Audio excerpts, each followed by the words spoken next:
An incredible story of teamwork here. Now, take a look. This is the car that different crews, they just pulled from the Schuylkill River. This is the car that the driver who was rescued by the Good Samaritans was pulled out of. They just pulled it out of the river. You can see there they are connecting it to a tow truck. But we talked to some of those heroes who jumped into action.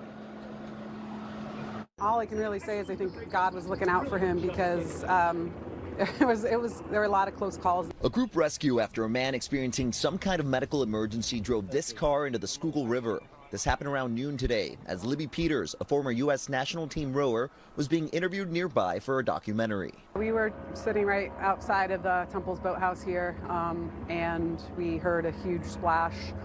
It kind of sounded like a crash or a splash, and we looked over, and there was a red car out in the water. Libby instinctively jumped in the river. Her former teammate and Temple rowing coach, Rebecca, also jumped into action. She went right for the car, I think with the idea of like if there's anyone who needs to get, if doors need to be opened, if we need to get someone out. And then again, I went in the other direction to get the coaching launch, which thankfully was in the water so that I could bring the boat out to them. Got to him and started yelling at him to get out of the car, and he kind of was getting himself out of the car, and I pulled him out of the car, and then he was getting unresponsive, and I was trying to hold him up. And the car sank. That's when two other Good Samaritans got involved. One of them, Elijah Fox, who was on a first date. She needed help, obviously. She didn't have life jackets. The police had some, so grab the life jackets and go and give them to the person who needs it. The man was brought to shore and received medical attention. First responders, including the police marine unit, responded to the scene to make sure no one else was injured, as well as work to get the car out.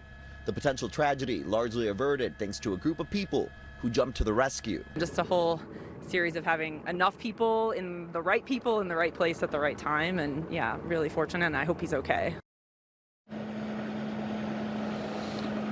Now, we have not gotten the identity of the man that was driving this car when it went into the river. We are told he's in the hospital getting medical attention. Again, crews, they were just able to pull this out. So just definitely very fortunate to have all of those people here when they were. I'll send it back to you. I'm Miguel Martinez-Valle, NBC 10 News.